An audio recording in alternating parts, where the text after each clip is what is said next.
Hello friends, आज की ताज़ा खबरों में आप सभी का स्वागत है। झारखंड की तमाम छोटी बड़ी खबर इस वीडियो में देखने को मिलेगी। सबसे पहले बड़ी खबर, रसोई गैस सिलेंडर 50 रुपये हुआ महंगा। एक बड़ी खबर की रसोई गैस के घरेलू सिलेंडर की कीमतों में शनिवार को फिर से बढ़ोतरी किया गया है। इस बार इसके दाम 50 रुपये बढ़ाए गए हैं। इसके साथ ही रांची में अब 14 किलो 200 ग्राम वाले गैस सिलेंडर के लिए लोगों को 1057 रुपये देने होंगे। वहीं दूसरी ओर कोल इंडिया की बंद खदानें अब जाएगी निजी हाथों में।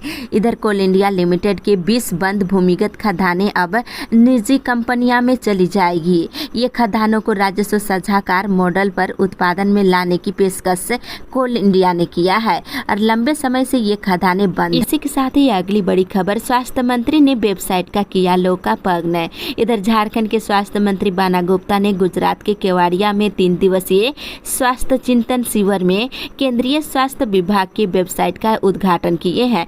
उन्होंने सम्मेलन में स्वास्थ्य सहियाओं का मानदेय बढ़ाने की भी पैरवी की है। वहीं स्वास्थ्य मंत्री बाना गुप्ता ने कहा है कि स्वास्थ्य सहियाएं बहनें स्वास्थ्य सेवा में ग्रामीण क्षेत्रों में अपनी सेवाएं दे रही है। चाहे टीकाकरण अभियान हो या फिर स्वास्थ्य संबंधी सारे कार्य हो, सभी में अपना भागीदारी निभा रहे हैं। इसी के साथ ही अगली बड़ी खबर, भाजपा आज निकालेगी सरकार की शव यात्रा। इधर प्रदेश भाजपा हेमंत सरकार के संरक्षण में बढ़ रहे भ्रष्टाचार और खनिज संसाधनों की लूट के खिलाफ सड़क पर संघर्ष के लिए कमर कस चुकी है। ये जानकारी प्रदेश महामंत्री आदित्य साहू ने दी है। उन्होंने बताया है कि सांसद श्री दीपक प्रकाश के निर्देशानुसार आज 8 मई को झारखंड के सभी जिला मुख्यालयों में पार्टी कार्यकर्ताओं के द्वारा मुख्यमंत्री हेमंत सोरेन की शव यात्रा निकाली जाएगी। वहीं जिला मुख्यालयों में राज्य सरकार का पुतला दहन भी किया जाएगा। इसी के साथ ही अगली बड़ी खबर, दिल्ली दरबार पहुंचे बाबूलाल। इधर झारखंड के पूर्व मुख्यमंत्री रघुवर दास के सीएम पर लीज मामले में आरोप लगने के बाद से झारखंड की राजनीति गर्म हो गई है। मुख्य सचिव को भेजे गए चुनाव आयोग के पत्र ने इस गर्माहट को और बढ़ा दिया है। बताते चले, उसके बाद चुनाव आयोग की ओर से मुख्यमंत्री हेमंत सोरेन को किए गए शो कॉज ने जैसे झारखंड की सियासत में तूफान ला दिया है। चुनाव आयोग के शो कॉज के बाद से झारखंड की राजनीति में तरह तरह की चर्चाएं होने लगी है। क्या मुख्यमंत्री इस्तीफा दे देंगे, क्या उन्हें हटा दिया जाएगा, या क्या राज्य में राष्ट्रपति शासन लागू होगा, या फिर कोई नया मुख्यमंत्री राज्य को मिलेगा। मुख्यमंत्री का अगला कदम क्या होगा, इस पर वे कानूनी जानकार के साथ साथ अपने सलाहकारों के साथ मंथन भी कर रहे हैं। इसी मुद्दा को लेकर बाबूलाल मरांडी दिल्ली पहुंच गए हैं। इसी के साथ ही अगली बड़ी खबर, झारखंड के खेल और शिक्षा मंत्री दोनों के स्टेडियम पे प्रवेश पर रोक। इधर झारखंड स्टेट क्रिकेट एसोसिएशन ने 1 मई को आयोजित वार्षिक आम सभा में 2 विशिष्ट लोगों के स्टेडियम में प्रवेश करने पर रोक लगा दिया है। खेल मंत्री हफीजुल हसन और शिक्षा मंत्री जगन्नाथ महतो का जेएससीए ने नाम लिए बगैर उन्हें बैन कर दिया है। इसके साथ ही अगली बड़ी खबर, मौसम विभाग से झारखंड में अगले 1 सप्ताह तक होगी बारिश। इधर दक्षिण अंडमान सागर में कम दबाव का क्षेत्र के कारण आज से गहरे दबाव पड़ने वाले हैं। इसके प्रभाव से ओडिशा, बंगाल के साथ साथ झारखंड में मूसलाधार बारिश होने की संभावना है। मौसम विभाग से मिली जानकारी के अनुसार अगले 4 दिनों तक राज्य के कई हिस्सों में बारिश का पूर्व अनुमान है।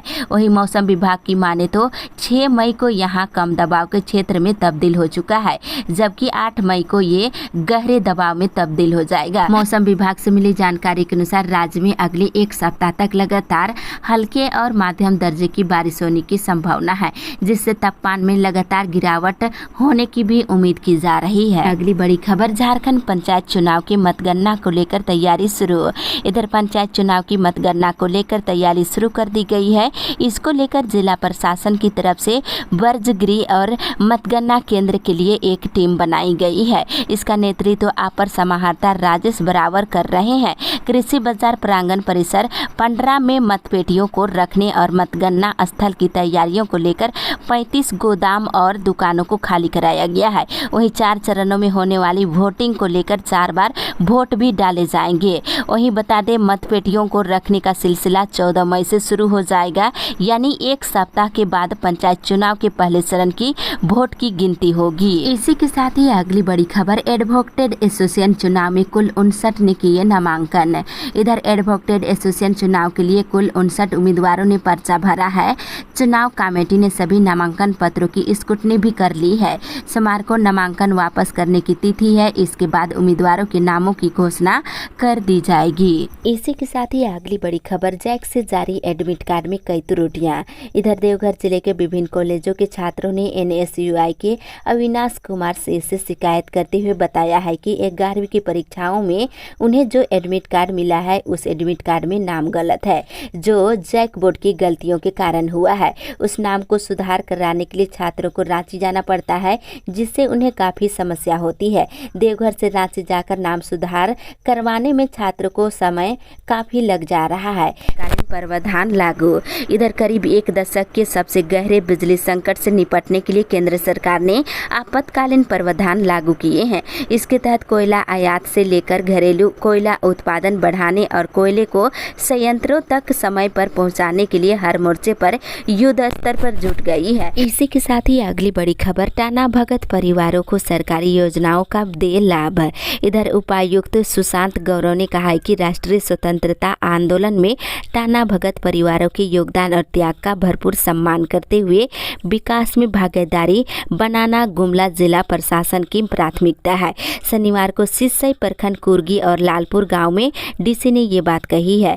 वहीं उन्होंने कहा है कि सरकार के द्वारा टाना भगत समुदाय को मिलने वाले लाभ और विकास का कार्य का जायजा लिए हैं। साथ ही आवश्यकता अनुसार योग्य लाभुक टाना भगतों को आवास का लाभ देने का वीडियो को निर्देश दिया गया है। इसी के साथ ही अगली बड़ी खबर, सफाई कर्मियों को नहीं मिली प्रोत्साहन राशि।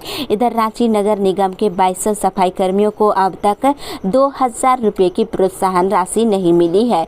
इन्हें कोरोना वॉरियर्स का दर्जा देते हुए 2000 रुपये प्रोत्साहन राशि देने की घोषणा की गई थी। इसे लेकर सफाई कर्मी कई बार मांग कर चुके हैं, लेकिन अभी तक प्रोत्साहन राशि नहीं दी गई है। इसी के साथ ही अगली बड़ी खबर, विश्वविद्यालय कर्मियों ने मांगों के समर्थन में मुख्यमंत्री को सौंपा ज्ञापन।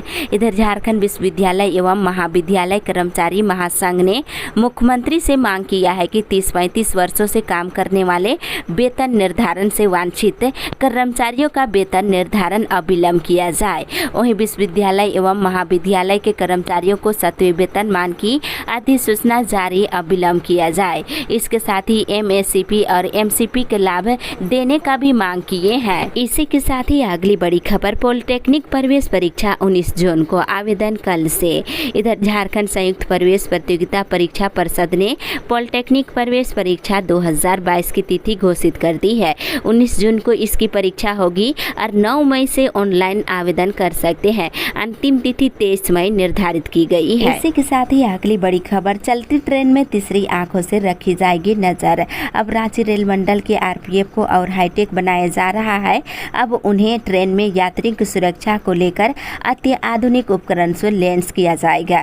आपको बता दें, RPF के जवानों में बॉडी वार्न कैमरा लगाया जाएगा, जिसके तहत नजर रखी जाएगी। वहीं दूसरी ओर ट्रैफिक पुलिस कर्मियों के बीच किया गया छाता का वितरण। इधर अग्रवाल युवा सभा ने ट्रैफिक पुलिस कर्मियों के बीच कल छाता का वितरण किए। वहीं सभा के सदस्यों ने कहा कि ट्रैफिक पुलिसकर्मी इस तपती गर्मी और बरसात में अपना कर्तव्य निष्ठा पूर्वक निभाते हैं। इसी के साथ ही अगली बड़ी खबर, डेल्टा रैंकिंग में तीसरे नंबर पर गिरिडीह। इधर अपने बेहतर कार्यों की बदौलत गिरिडीह जिला एक बार फिर पूरे देश में अपना परचम लहराया है। गिरिडीह को आकांक्षी जिलों में तीसरा स्थान मिला है।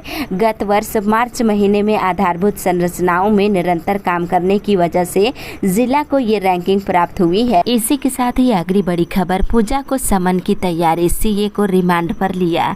इधर मनरेगा घोटाले के पैसे की मनी लॉन्ड्रिंग की जांच कर रही ED को छापेमारी में कई अहम सबूतें मिले हैं। इन सबूतों के आधार पर ED जल्द ही राज्य सरकार की खनन सचिव और IAS पूजा सिंघल और उनके पति अभिषेक झा को समन भेजकर पूछताछ करेगी।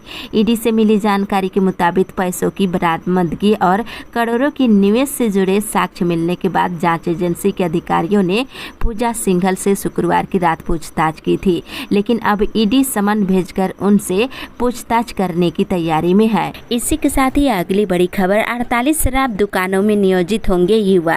इधर राज्य सरकार की नई उत्पाद नीति का लाभ अब स्थानीय बेरोजगारों को मिलने वाला है।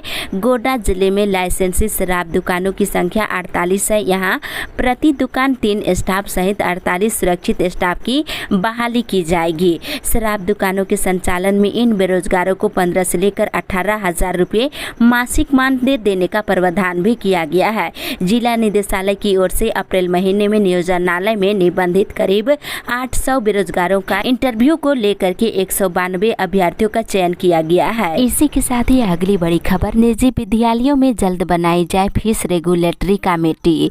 इधर झारखंड अभिभावक महासंघ की बैठक शनिवार को हुई और जिला अध्यक्ष नीरज पटेल ने कहा है कि झारखंड शिक्षा न्यायाधिकरण संशोधन अधिनियम 2017 के अनुसूचित होने के बावजूद अब तक जिला फीस रेगुलेटरी कमेटी का गठन नहीं कर सका है। सरकार की ओर से किलोमीटर के आधार पर बस शुल्क तय की गई है, लेकिन इसकी अनदेखी की जा रही है। वहीं निजी विद्यालय प्रत्येक वर्ष एनुअल चार्ज वसूल रहे हैं। इसके साथ ही अगली बड़ी खबर, त्रिस्तरीय पंचायत चुनाव में वाहन मालिकों को 10 मई तक वाहन जमा करने का निर्देश। इधर पूर्वी सिंहभूम जिले में त्रिस्तरीय पंचायत चुनाव 2022 को लेकर जिला प्रशासन ने तैयारी पूरी कर ली है। शनिवार को कोसांग में अधिग्रहित किए गए सभी वाहन मालिकों को निर्देश जारी कर दिया गया है। जिन वाहनों का वाहन कोसांग में अधियाचना किया गया, सभी वाहनों को 10 मई की सुबह 10 बजे तक निर्धारित समय पर जमा करने का निर्देश दिया गया है। वहीं दूसरी ओर 56 विद्यालयों में शुरू होगी स्मार्ट क्लास। इधर बोकारो जिले के 56 सरकारी स्कूलों को आदर्श विद्यालय में परिवर्तित किया जा रहा है। विभाग की ओर से इन विद्यालयों में विद्यार्थियों की सुविधा के लिए स्मार्ट क्लास की व्यवस्था की जाएगी। इसी के साथ ही अगली बड़ी खबर, 1 मई से शराब दुकानों का रद्द हो चुका है ठेका। इधर झारखंड राज्य बिवरेज कारपोरेशन लिमिटेड की ओर से संचालित खुदरा शराब दुकानों के संचालन का ठेका 1 मई से रद्द कर दिया गया है। अब सभी दुकानें उत्पाद विभाग के नियंत्रण में है। तत्काल गोड्डा जिले की जरूरतों को पूरा करने के लिए प्लेसमेंट कंपनी की ओर से दुकानों का संचालन किया जा रहा है। इसी के साथ ही अगली बड़ी खबर, महुआ नहीं होगा बदनाम, महिलाएं दिलाएगी मान। इधर झारखंड की पहचान महुआ अब दागदार नहीं होगी। इसके लिए हजारीबाग सांसद आदर्श गांव जरबा की महिलाओं ने बड़ा कदम उठाया है। हजारीबाग के जियो सखी मंडल की महिलाओं ने महुआ से शराब की जगह महुआ से अचार बनाना शुरू किया है। इससे अब झारखंड के महुआ को मान मिलेगा। इसी के साथ ही अगली बड़ी खबर, रात के अंधेरे में हो रहा बालू का अवैध उत्खनन। इधर इन दिनों सिली और सोनाहातू क्षेत्र में रात के अंधेरे में बालू माफिया सक्रिय हो गए हैं। अवैध बालू खनन तेज हो गया है। वहीं उपायुक्त के आदेश को दरकिनार कर रहे हैं। जहां सरकार ने पूरे राज्य में बालू उठाव बंद कर रखा है, वहीं इस क्षेत्रों में पिछले कई महीने से अवैध रूप से बालू का उठाव जारी है। कड़ाई से हो आदर्श आचार संहिता का पालन। एक बड़ी खबर की झारखंड में 4 चरणों में हो रहे त्रिस्तरीय पंचायत चुनाव में लोगों की अच्छी भागीदारी सामने आई है। पूरे राज्य में अब तक 10,04,740 व्यक्तियों ने नामांकन किया है। ये सभी ग्राम पंचायत सदस्य, ग्राम पंचायत मुखिया, जीप सदस्य के पदों के लिए नामांकन किए हैं। पहले चरण में 37,424, दूसरे चरण में 29,346, तीसरे चरण में 35,976 और चौथे चरण में 31,845 लोगों ने चुनाव के लिए नामांकन किया है। वहीं निर्वाचन आयुक्त ने कहा है कि पाकुड़ में एक मुखिया के मौत हो जाने के बाद वहां भी मुखिया का चुनाव रद्द किया गया है। साथ ही इधर पंचायत चुनाव में आदर्श आचार संहिता का कड़ाई से अनुपालन कराया जाएगा। इसी के साथ ही अगली बड़ी खबर, 1 जुलाई से प्लास्टिक व थर्मोकोल से बनी वस्तुओं के उपयोग पर लग जाएगा प्रतिबंध। इधर झारखंड में 1 जुलाई से प्लास्टिक और थर्मोकोल से बनी वस्तुओं के उपयोग पर प्रतिबंध लग जाएगा। वन एवं पर्यावरण विभाग भारत सरकार के आदेश के बाद ये निर्णय लिया है। यही नहीं, प्लास्टिक का निर्माण, आयात और स्टॉकिंग, वितरण, बिक्री और उपयोग पर भी पूरी तरह से रोक लग जाएगी। झारखंड राज्य प्रदूषण नियंत्रण परिषद की ओर से गुरुवार को आयोजित परस्पर संवाद कार्यक्रम में ये जानकारी दी गई है। इसी के साथ ही अगली बड़ी खबर, श्रीलंका में फंसे मजदूरों की वतन वापसी। झारखंड के 19 मजदूर पहुंचे रांची एयरपोर्ट। इधर केंद्र और राज्य सरकार के सहयोग से श्रीलंका में फंसे 19 मजदूरों की शुक्रवार को वतन वापसी हो गई है। सभी मजदूर श्रीलंका की राजधानी कोलंबो एयरपोर्ट से शुक्रवार की सुबह 3 बजे चेन्नई के लिए हवाई जहाज में बैठे थे। करीब 1.5 घंटे की हवाई यात्रा के बाद सभी मजदूर चेन्नई पहुंचे। श्रीलंका में फंसे मजदूरों की वतन वापसी हो गई है। इसी के साथ ही अगली बड़ी खबर, 5 लाख नए लाभुक जुड़ेंगे पीडीएस सिस्टम से, मिलेगा राशन। इधर झारखंड में जल्द ही 5 लाख लाभुक जन वितरण प्रणाली के दायरे में आने वाले हैं। खाद्य आपूर्ति विभाग इन लाभुकों की सूची तैयार कर रहा है और जिलावार उसका आवंटन किया जाएगा। ये प्रयास हो रहा है कि 1-2 महीने में नए लाभुकों को पीडीएस सिस्टम से जोड़ करके राशन भी दिया जाएगा।